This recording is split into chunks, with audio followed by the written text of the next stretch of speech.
Resume with the recording. Hi, everyone. Thank you all for joining. Let me just share my screen real quickly. This community meeting is dedicated to the Institute, so we will be hosting the community meeting. And so thank you. We'll just be filling you up on updates and everything we're doing. Give me 1 second. So I just want to share my screen.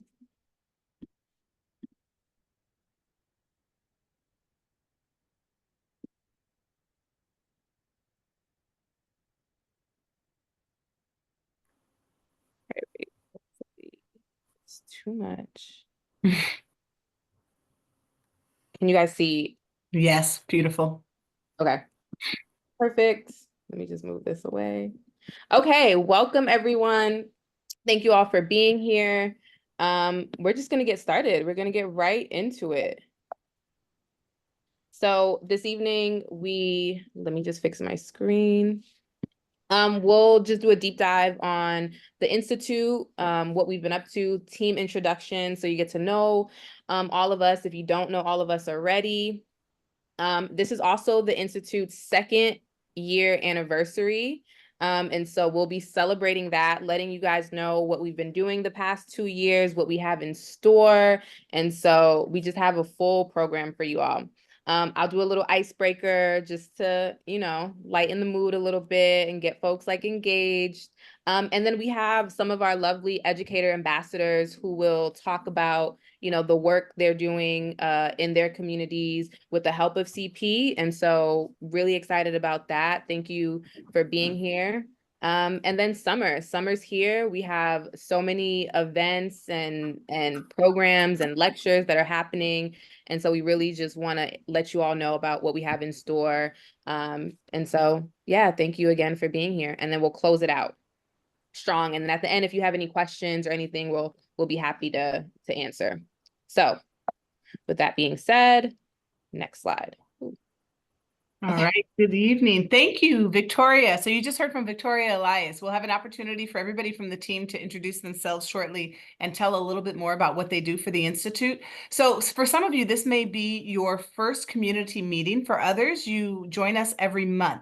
The community meetings for 2024 have taken a little bit of a different structure. We have different departments that lead them at different times.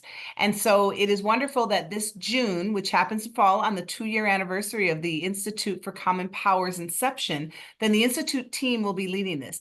I am Terry Ann Scott. I'm the director of the Institute for Common Power, and we are celebrating, as I mentioned, our 2-year anniversary. And so this evening, then, you will hear from each one of the members of the team who has made the Institute possible. And as Victoria noted, we'll have a little fun. You'll get to learn about upcoming events. For those of you who are new to the family of Common Power, the Institute for Common Power started in June of 2022. Common Power started many years previous to that in 2017. And the understanding was that for people to be sustained in the voter mobilization work that we do at Common Power, it was important for people to have a full grasp of the history of this country, the history of voting rights, the history of voter suppression and voter empowerment, the history of race and racism. And so the Institute was created to teach people about that history, to historicize our modern events, to understand how we are influenced by and inspired by the history makers and the people who came before us, and to understand how we can change our future and create a more just and inclusive democracy. And so we are designed to bring people into this work and then to usher them through into volunteer work and other kinds of things that help to facilitate voting justice in this country. And so what you see on this slide then is exactly what we say on our main page of the Institute for Common Power. If you have not visited instituteforcommonpower.org, we encourage you to do so and do so often. You can sign up for our newsletter and you can learn about upcoming events. This year, as we know, is an eminently important election year. And so we are doing all that we can to support work across the broader organization of Common Power. So if we want to go to the next slide and you can learn more about our incredible team. So in just a moment, I'm going to talk about some of the accomplishments that we have had over the last 2 years. None of it is possible without not only the team that you see here in front of you and that you're going to hear from this evening, but not without support from people from across the entire organization of Common Power. So what I'd like to do is to defer to my colleagues and ask each one to introduce themselves and to talk a little bit about their role in the Institute for Common Power. So I'm going to start first with Dr. David Domke. Thanks, Dr. Terry. Hello, everybody. I have the great honor of working in the Institute and teaching classes, doing lectures, leading workshops, also co-leading our learning tours to the American South, raising money for the Institute and for the organization. I was a former professor at the University of Washington, was there for a couple decades, really felt compelled to step outside of the academy into a more robust civic space. And the Institute for Common Power is designed for this moment. It is distinctly created for a moment where there's an assault on truth and education, and we need to have our independence and our ability to teach the full American history. Thank you so much, David. Thank you. I'll next go to Jordan Schulte, who is now actually a senior associate. It says associate here, but that's not correct. So go ahead. She was promoted. Thank you. Thank you so much. I'm just so excited and so grateful to be a part of this team and to be here this evening with you all.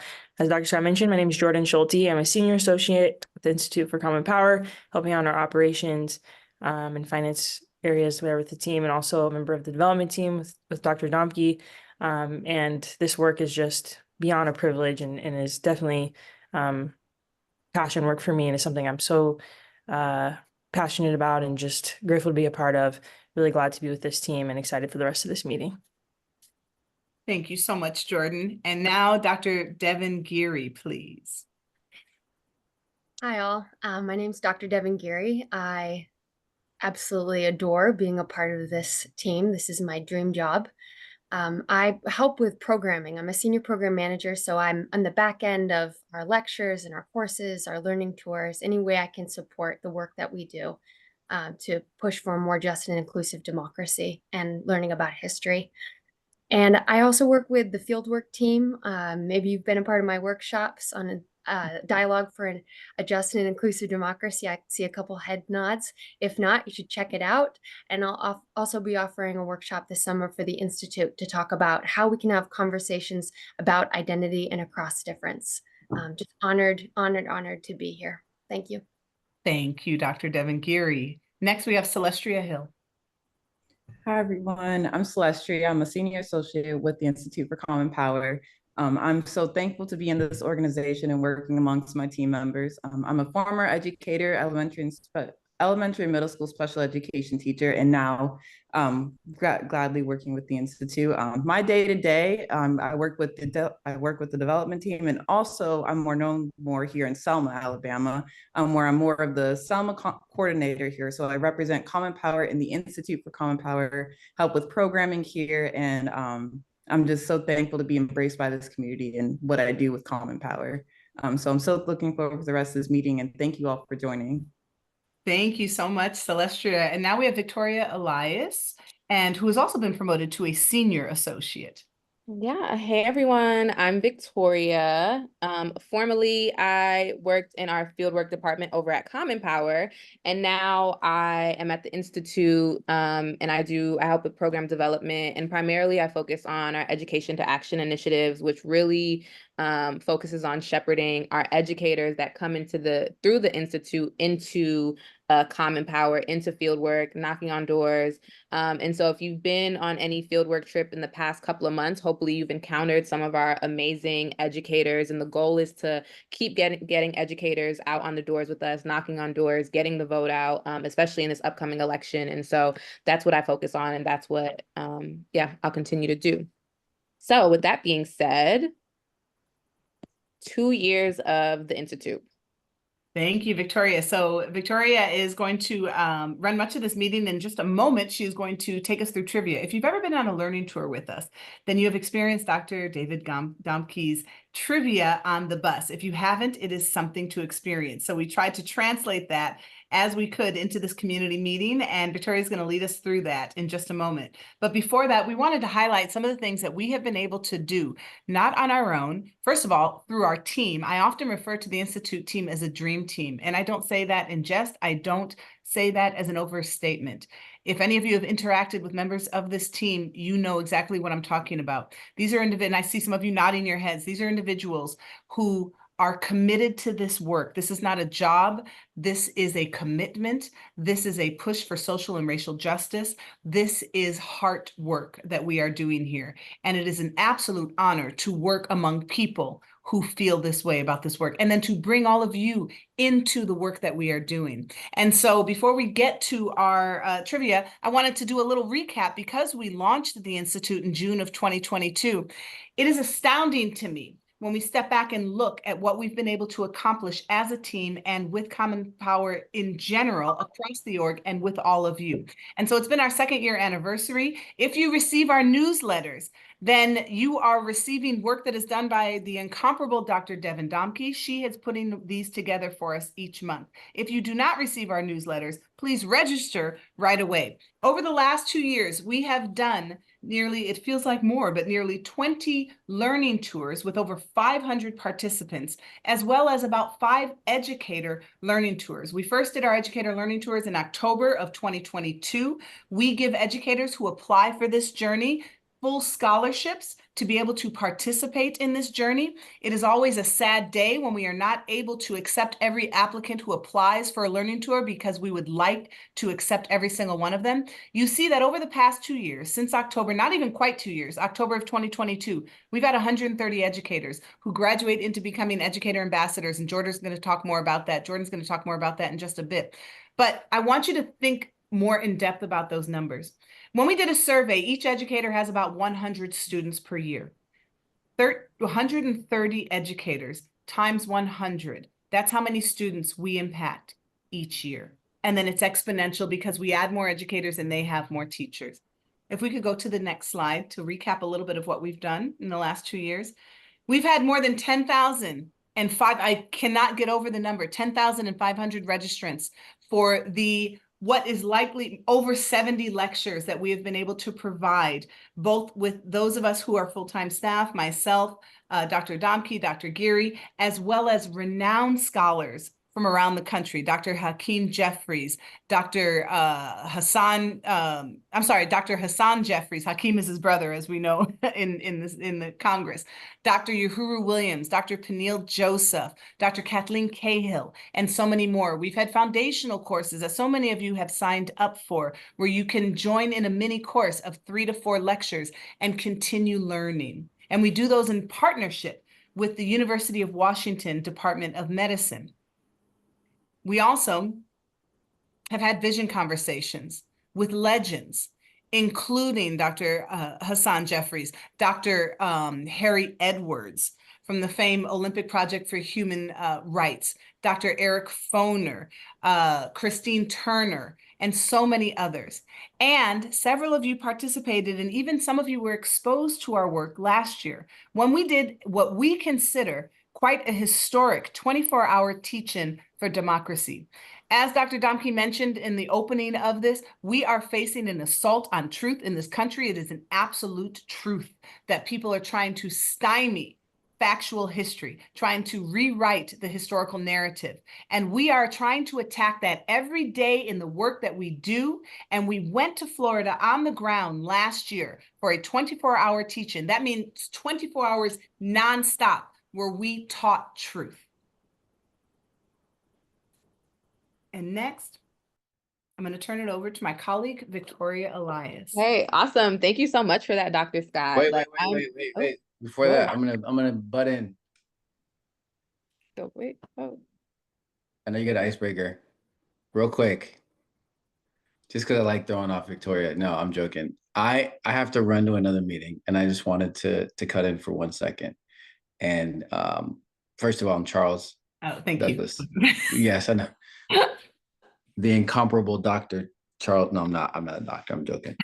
I just wanted to cut in real quick and thank y'all for spending your time with CP.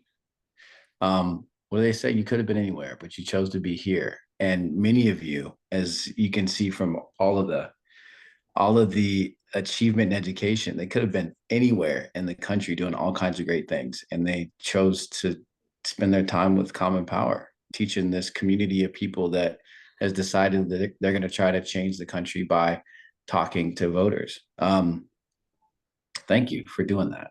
Mm-hmm. Thank you from all of us for choosing us. Mm-hmm. All right. Back to the show, Victoria. Okay, thank you. Thank you for your lovely words, Mr. Douglas. And Charles Douglas, for those of you who don't know, who may be new to us, is the executive director of Common Power. All right. Thank you. Thanks, Charles. Thank you. Okay. Going to our icebreaker. So hopefully some of you are familiar with the work we've done in the past. If not, here's a little recap, right? So drop in the chat your answers. First icebreaker. Who has hosted the most virtual institute lectures? A, Uhuru Williams. B, David Domke. C, Hassan Jeffries. Or D, Dr. Terry Ann Scott. I don't know if I can see the chat. I wish I had drum rolls. Got a lot of people coming in for David and a lot coming in for Dr. Scott. Okay, right on the money. Okay. Well, if you guessed David, then you are absolutely correct. David has hosted well over 40 lectures for the Institute. I think it might be a little more than that. I would love to push it up to like 50, but definitely well over 40. And Dr. Scott comes in right under him. And so if you haven't been able this past year to come to any of the lectures, please, we have a ton of lectures all the time with both of Dr. Scott and David, and we would love for you to be there. Next icebreaker. Hopefully some of you are signed up to our newsletter and might know this, maybe not, but it's okay. What is the name of the renowned historian of Reconstruction who came to the Institute for a vision conversation? Drop in the chat if you think you know. Devin, I can't see the chat, so I've got you. let me know what people are saying. A lot of folks are saying Dr. Foner. We've got Heather Cox Richardson. That we need to get her next. Okay. Joseph. Okay. Ooh. If you guess Dr. Eric Foner, then you are absolutely correct. We did have Peniel Joseph, but not for a vision conversation. So Elizabeth, you were very close. And we have, speaking of vision conversations, we also have a ton of vision conversation coming up. So if you missed this one, don't worry, we have a ton in store for you coming up. Okay, next. Which NFL team has the Institute led on 2 learning tours? Hopefully some of you or most of you know this, because if you don't, then we need to up our marketing and socials. What's going on in the chat? So far, we've got Seahawks. Oh, okay. And Well, I'm gotta say, our educators are coming through strong. okay. Well, if you guessed the Seattle Seahawks, then you are absolutely correct. We've led the Seahawks on 2 learning tours, and also the past 2 years, the Institute has been instrumental in helping with registering some of their players to vote, requesting absentee ballots for them. So we want to continue to do that work with them. So yeah, whoever guessed that right, like, I love that. Okay. Last icebreaker. Where is the latest Scholars in Motion? Wait, where's the latest chapter of Scholars in Motion? Our first chapter was and is in Frederick, Maryland. And so we have a new chapter. If someone can guess that, where do you think our new chapter of Scholars in Motion is? Okay, I'm going. Ooh. If you guess Selma, Alabama, then you are absolutely correct. We're doing a ton of work in Selma. And actually, on that note, I'm actually going to pass it to Celestria Hill, who's going to give us a deeper dive on Scholars in Motion in Selma and her work in Selma. So Celestria, take it away. Thank you. Dr. Scott, did you want to go first really quickly? Oh, sure, sure. We'll just say something about Scholars in Motion. So as Victoria noted, we first started our chapter here in Frederick, Maryland, and the understanding was that students, mostly BIPOC students, who live in government subsidized housing are not afforded the kinds of opportunities that other students are, and especially to get to college, very specifically. Mentoring, tutoring, SAT prep, those things are things that many parents can pay for, and students who live in housing projects, their parents cannot. And we understand the importance of students being able to go to college, in particular, to collapse the racial wealth gap that exists in this country and to help create informed voters. And so we created Scholars in Motion to provide them with all of these opportunities: free mentoring, tutoring, SAT prep, field trips, college visits, and the results have been monumental. We have graduated our second class of Scholars in Motion. Every single one of them who has graduated since last year and this year has been offered scholarships, whether merit or presidential scholarships to colleges, and are doing exceptionally well. We then started a new chapter in Selma, Alabama, and Celestria Hill has been instrumental in being able to get that chapter off the ground.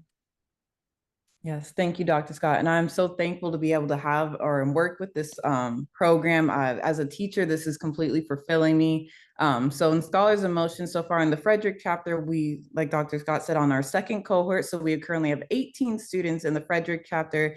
And in the Selma chapter, I've been working hard, and we're officially at my cap of how many students I can get for the moment, but we're at 7 students just in time for the summer sessions. These students, they're driven, they want to work hard, they come for tutor, they ask for extra tutoring, they ask for summer tutoring during the summer classes. I'm so thankful for the students that we have in this program from our Frederick chapter and Selma chapter, and we're just wanting to help the students get as far as they can and whatever avenues that they want to go to. And I'm just so proud of our students, very truly. And in fact, for our Sullivan chapter, actually, I'm going to be bringing them to the University of Alabama, Birmingham. So we make sure we stress on those college visits and those colleges that they're interested in, to make sure they see the campus, that they want to do what they want to, or they see how the campus life really is. And these students, I just took a group to the Montgomery Biscuits game yesterday. So we take them to various activities, bring them in community, bring them around like-minded students, and they just build that community themselves, and they have a great time. So it's an amazing program.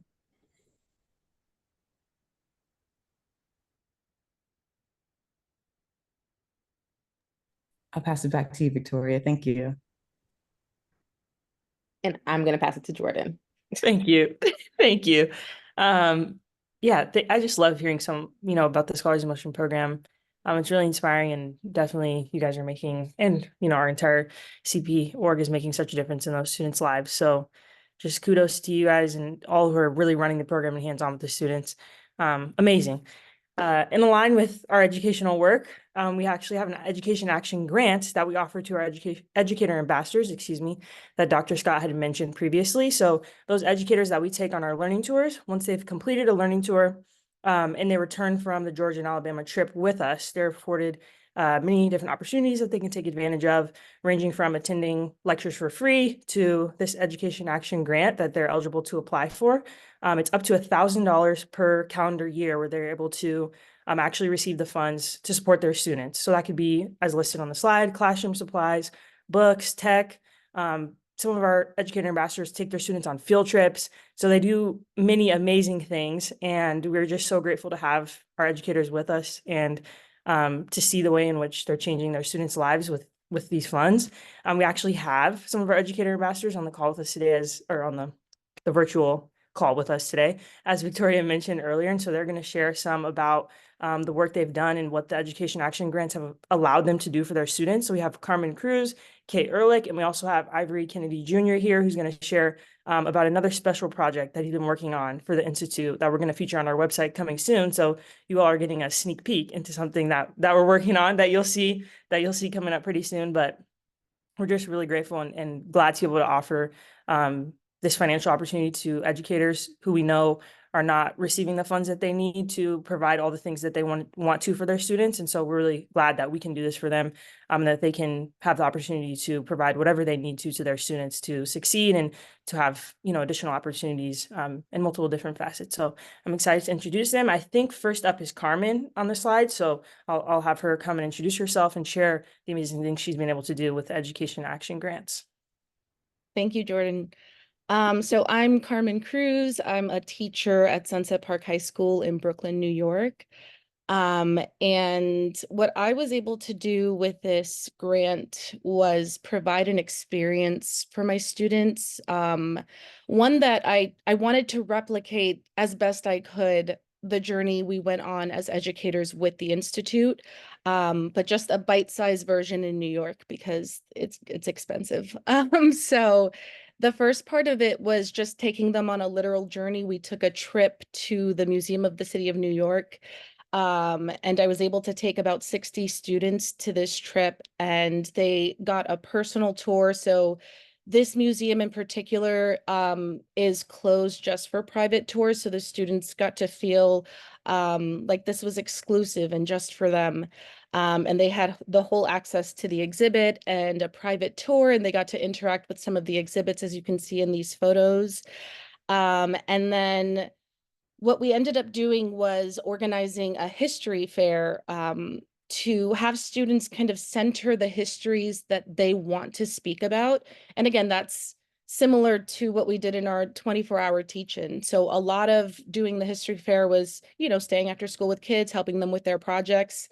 And then that led to actually having the event and inviting all the families in. And so what you'll see in this photo is just our gym completely full of students and teachers and families. And it's our students, getting a little uncomfortable, right? Because it's uncomfortable to speak in front of crowds of people about your work, but they were getting so into it.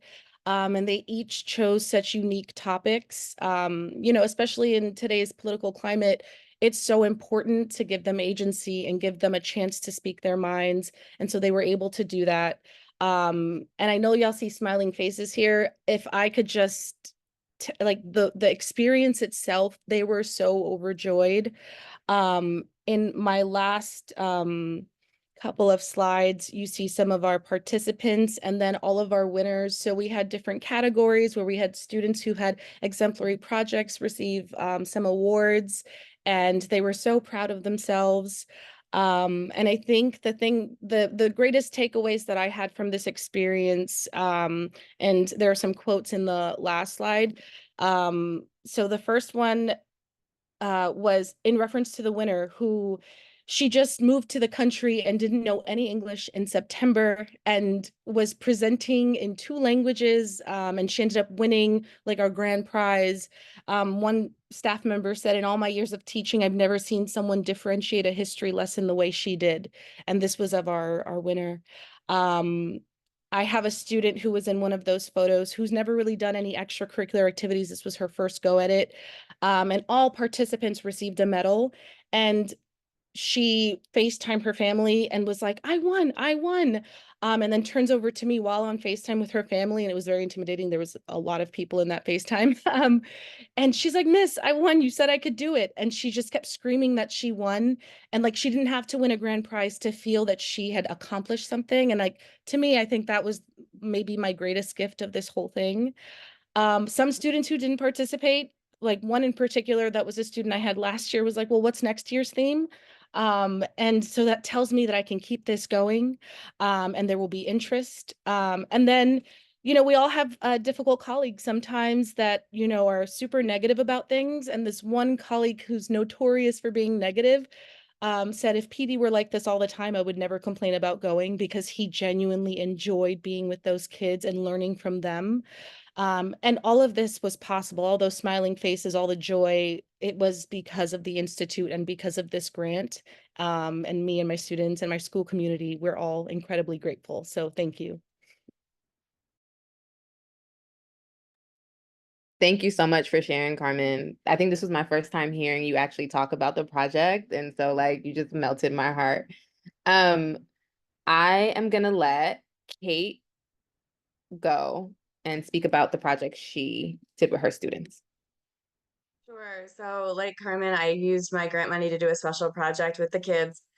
We called it the Black History Exhibit Project. And so our goal was to create a traveling exhibit that would move throughout the community to teach people about our rich Black history here in Frederick, Maryland.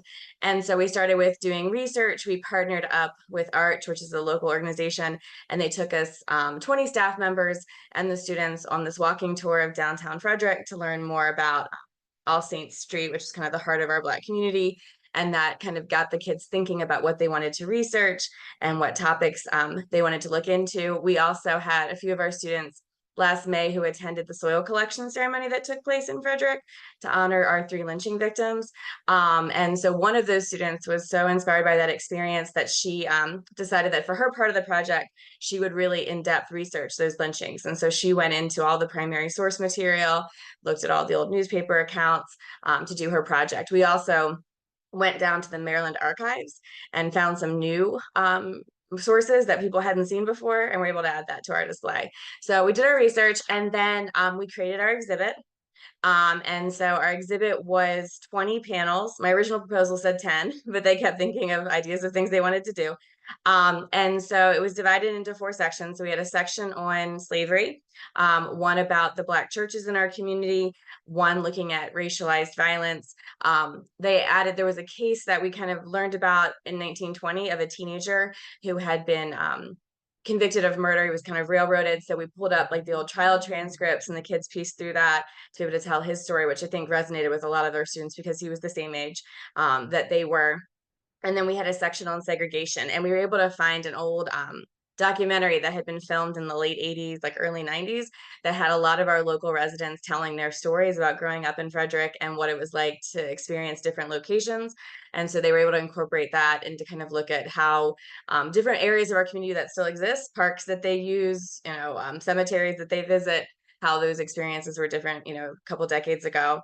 And one of the things that was really important to the kids was to highlight some of the struggles that the Black community faced, but also their achievements and the institutions that they built in order to flourish. So they looked at things like the only high school that we had in our county for Black students, Lincoln High. They, dug up the old like programs from their graduation ceremonies. They listened to people that talked about their experiences there, different teachers, and then what it was like when it integrated with a school that's still in our community too.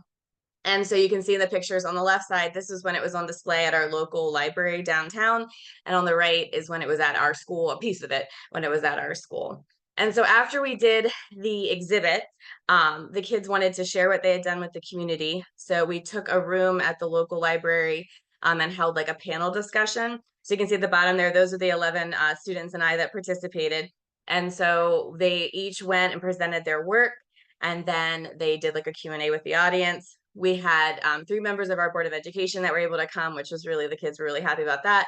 And then we actually had a representative from the state, from the Maryland Commission of African American History and Culture that came and visited. And then 2 of the students and I presented to all the docents in Frederick County who run the historical sites, and they shared their work with them, which that was really hard. For the one, a young lady was a freshman and was very nervous about that, but was able to do it. I presented it at a conference this summer or this spring so that other teachers could see how to do similar projects. And then it traveled to every high school in our district. And so you can see that's Frederick High School students in their Black and African American Studies class using it as part of their curriculum. So yeah, we're excited. It's going to go to some new places next year. It's already on the books for some other libraries and some churches and things. And the kids are really pumped to see their work like out there. So it was a great experience. Thank you so much for sharing. Kate, I am going to ask you one thing. You didn't really do an introduction, and the work you're doing with your students is super important, but you're also important to us too. So please let us know where your school is located. Sure. Sorry about that. Yeah. So I'm Kate Ehrlich. My school is located in Iamsville, Maryland, which is right outside of Frederick. I live in Hagerstown, Maryland. This is tomorrow I finish my 18th year teaching. Super excited about that. And then I think in part due to the work that my students and I did this year, I got to be Maryland Social Studies Teacher of the Year this year, which was super exciting. And the kids were really happy about that. So it was good. Awesome. Thank you to the both of you for the work that you're doing in your communities. And so it's really important that the Institute continues to to work with educators so that you all touch your students and we touch you and you bring it back to your classrooms. And so we're really amazed by the work that you all are doing. Next, we have, Ivory. Okay, Ivory's been working with the Institute closely, one of our educators, and he has a special project that he's working on. And so I'm gonna let him tell you all about the project that he's working on for the Institute. So Ivory, take it away. Yes, thank you, Victoria. And shout out to Carmen and Kate. That is great. The project, seeing students being involved is awesome. Ivory Kennedy Jr., I'm a part of the Educator for Democracy team. I got involved in the Institute through the online lecture, and here I am. So I hope that all of you continue to stay involved. This is a living and breathing project. I want to emphasize this is under construction. It is a work in progress because we will have many more icons that you see here. But these are the Institute Educator Ambassadors of North America. We will have people featured from Canada as well. So when you click on the website, this is going to populate and you'll see these icons pulsating, right? And each of these icons is going to feature an educator profile that you'll be able to see, as you see here. So Ms. Shanita Widener, you'll see some of the pictures that they include. So if there are like 3 or 4 pictures that people included, you'll be able to go through. But the important piece, the second important piece, is going to be the testimonials that you see. So you can get a real feel for what the learning experience does for those of us who are educators that go on this trip, are impassioned by it, and then want to do something about it and also share the story. And then you can see some of the work that they're continuing to do. And then we have one more. So you had one from Seattle and then 2 from Florida. But again, I want to emphasize this is under construction. And once this is done, you'll be able to see the reach. We want to make sure that the public sees the reach of the Institute and the impact that we're trying to make for the country. So check it out. Check it out. Thank you. Yeah, this is really exciting. Once it's on our website, we will be sure to share that with everyone so you can see what our educators are doing across the country. So thank you so much, Ivory, for putting this together. Thank you, Carmen and Kate, for letting us know the work that you're doing. Okay, what do we have next? Oh, okay. So the Institute is working on a educational resource page on our website. And so it's in the very, very early stages of, of developing. And so right now what we're doing is we're creating a resource page, and it's really focused on curating content like podcasts and books and websites for designated topics like Native American history, Latinx history, African American history. And our hope is for educators to be able to use this in the classroom. And outside of educators is for folks like you as well to use this in your everyday lives. If you just one day wake up and you're like, I want to deep dive on Latinx history, this would be a resource page that we want folks to utilize. And so, like I said, it's in the early stages, and we do have one up, I believe. And so if you go on the Institute website under educators and educational resources, you click it and you'll see a plethora of resources for folks to take a look at.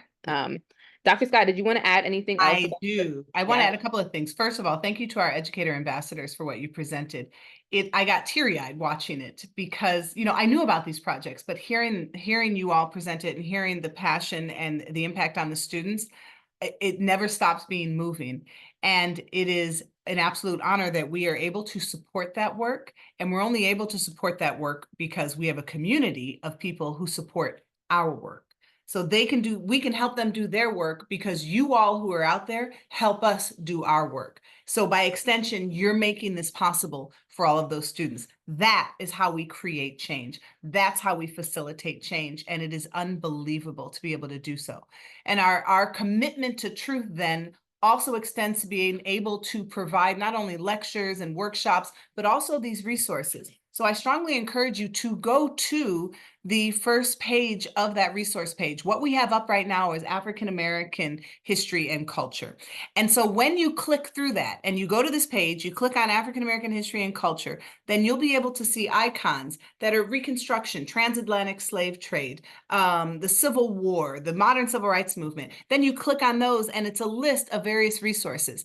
And we uphold our principle with these educational resources of cultivating next generation leadership. And why do I say that? Because when you go to the African American Studies page, the person who researched all of that and put it together is a senior in college who did that for us and then made sure to have that available. So the first one is done by one of our next generation leaders, and then internally, including our own Victoria Elias, are doing the next pages. And we work with scholars from around the country to make sure that we have all of the historiography correct. So I encourage every single one of you to check out those resources. Thanks, Victoria. No, thank you, Dr. Scott. Okay. Summertime, summertime, summertime. Devin? Yes, correct. It is me. I am just so thrilled to get to announce some of the events that we have upcoming this summer. We don't have time to go over all of them, but we are going to go over just a few. We have two incredible Institute Vision conversations coming up. In the past, for these vision conversations, we've had folks like Dr. Eric Foner, Dr. Hassan Jeffries, Dr. Harry Edwards. Institute Vision Conversations, just to give you a little bit of background, are opportunities for us to learn from visionary change makers who are actively working to create a just and inclusive democracy. And I can't think of two people more that do this work more so than Nicole Hannah-Jones and Dr. Clint Smith. So next Tuesday, be sure to mark your calendars, be sure to register for this. These are both free events. And next Tuesday, we are absolutely honored to welcome Nicole Hannah-Jones. I know we probably all know her, an award-winning investigative reporter who covers civil rights and racial justice for the New York Times. She's the creator of the 1619 Project. And next Tuesday, Dr. Scott, our very own Dr. Scott, and CP's executive director, Charles Douglas, who we saw earlier, will host a conversation about the 1619 Project, colorblindness, voter suppression, and how we move forward in the fight for racial justice. Don't miss this, and come with questions. Then the following week, just a week later, go back for just a sec.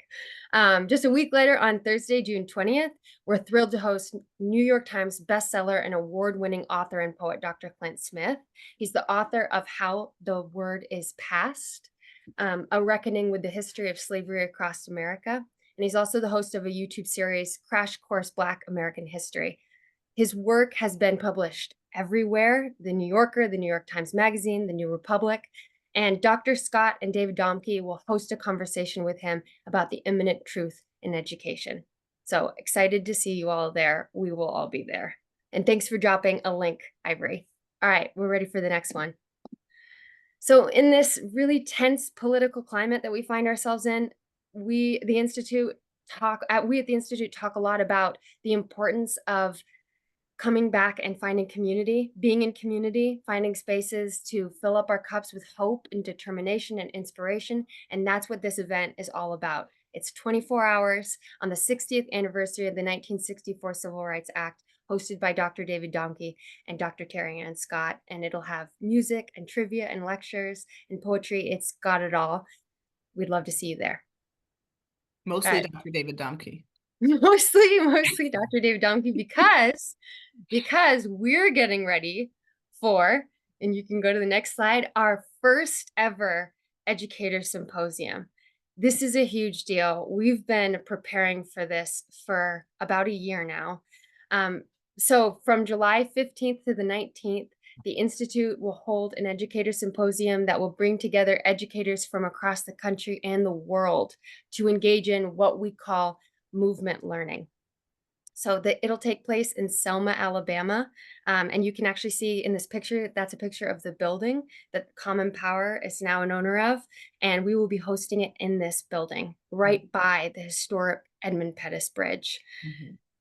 And while the history of African Americans and race will be at the center of the exploration of this, we'll also talk about that within the broader context of American history. And this is a picture of a bunch actually of our educators from the learning tours. And so this is just an opportunity not only to learn about teaching, the Great Migration, the Civil Rights Movement, all of these different things, but also coming together in community. I'll hand it over to Dr. Scott. Thank you so much, Dr. Geary.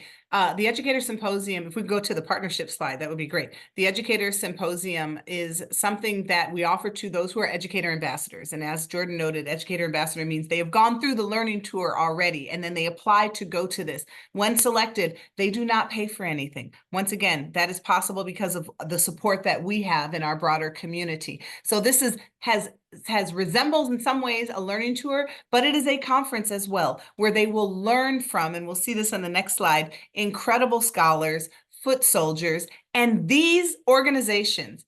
I look at these now and I am astounded that these are the organizations who will be working with us to bring this symposium to them. The NAACP, the Park Service, Southern Poverty Law Center, the Equal Justice Initiative, the Right Question Institute. The Equal Justice Initiative is closed on Tuesdays. The lynching memorial, the new sculpture garden, the museum, they're closed. They're opening that Tuesday just for our educators. They're coming to work that Tuesday to lecture to our educators. It is astonishing that they will have access to those individuals, in addition to the work that they will be doing with these other partner orgs that you see on this slide. So we're thrilled to be able to do that. And we're thrilled, if you go to the next slide, please, to be able to work with some of these incredible scholars from around the country who will be lecturing and working with these individuals. They're going to be able to, if many of you have read Dr. Jeffrey's book, Bloody Lowndes, he's going to put them on a bus and take them on a tour of Lowndes County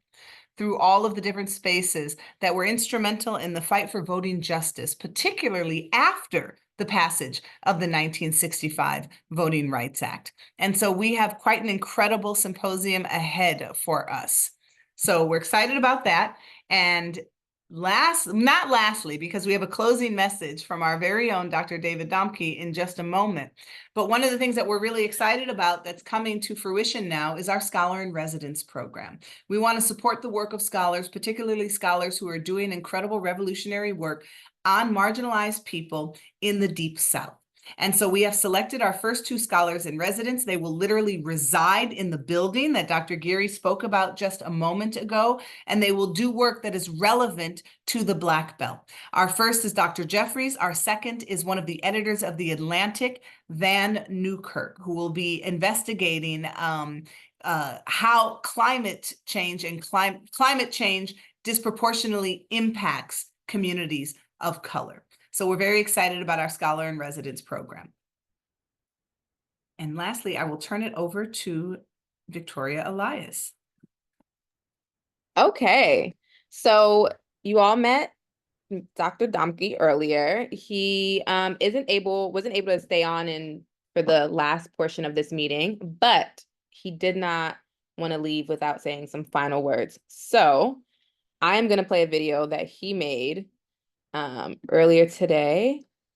Hey, I'm David Domke. Can you hear it? Just making sure this is going. Okay. Here we go. Hey, I'm David Domke. Let's just making sure this is going. Okay, yep, I can't see great, so I have to look real close.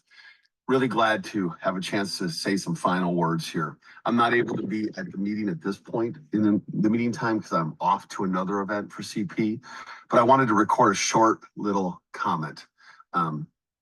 Because I love the Institute and I love CP and working with these entities, these large organizations that is Common Power and the Institute for Common Power, the educational thrust of the organization are just mountaintop experiences in my career.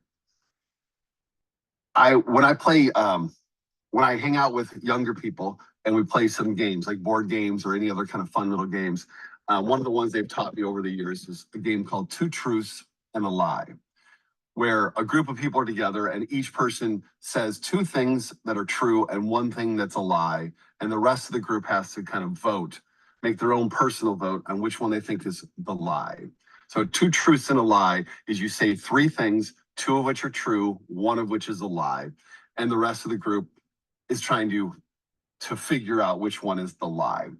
So I want to do 2 truths and a lie to finish this community meeting focused on Common Power and particularly the Institute for Common Power.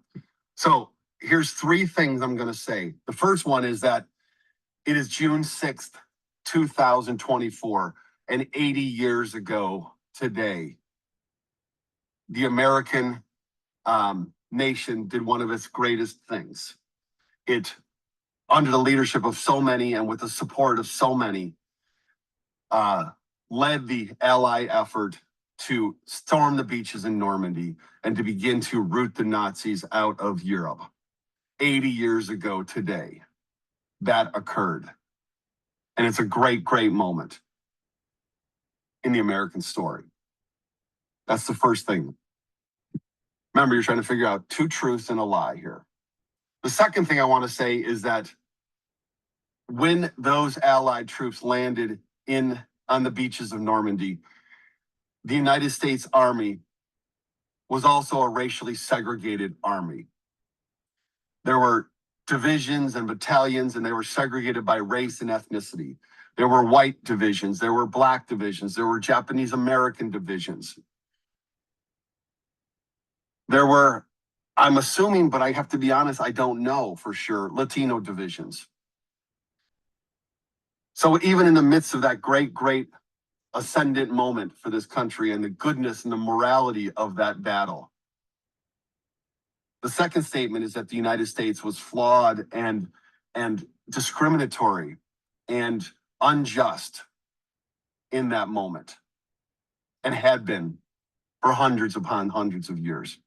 That's the second statement. Remember, you're trying to figure out two truths and a lie.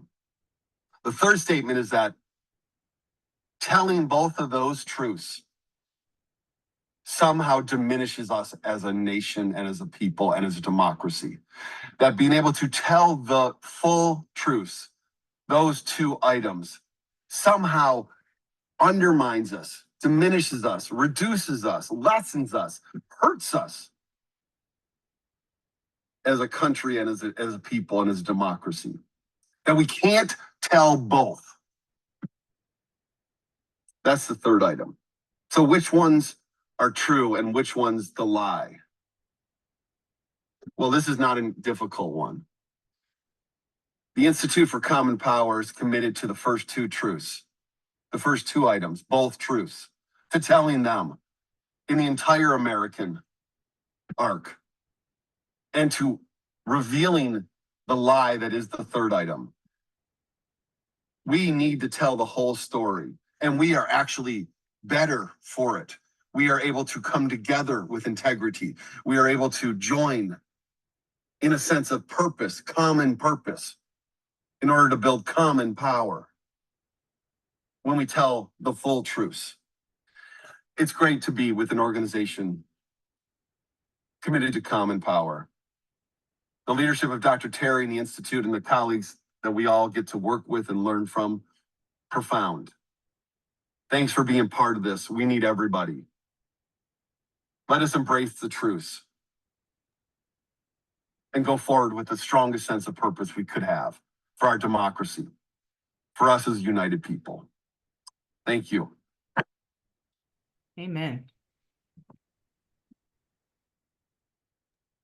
Oh, Dr. Scott, I thought you wanted to close us out. I mean, that did it. I know, right? That was it. I'm like, I can't follow that. No, amen is the closer. I mean, you see, and what you heard in his voice and what he's talking about is the true urgency and passion and compassion and commitment that he has and that we all have. And thank you all for being here, for demonstrating all of those things as well. We cannot do the work without you, and we are committed to the work.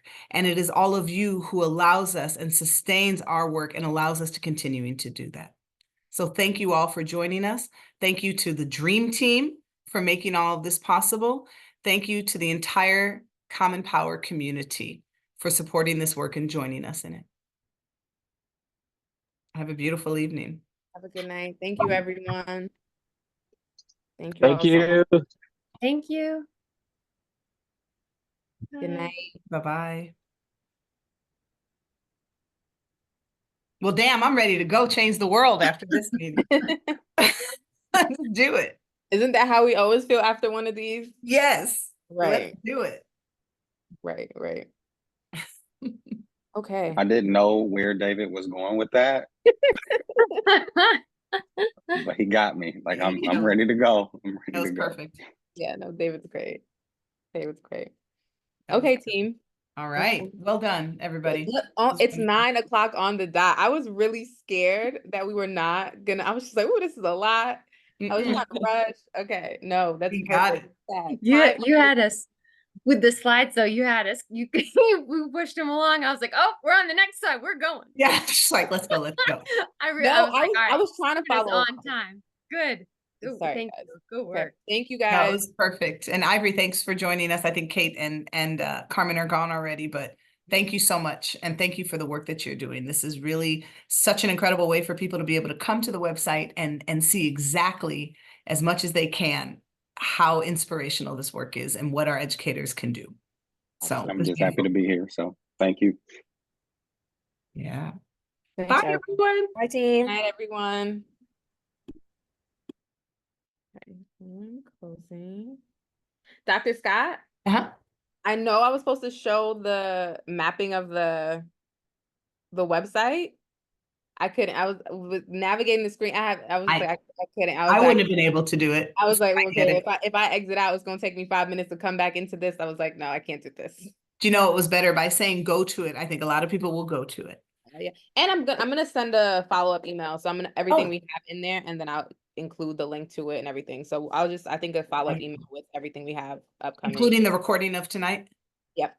Yeah. Brilliant. Okay, to all the people who registered. Wonderful. By Monday. I don't know if by Monday I'll send No, it. it's fine. Yes. Well done. This was wonderful.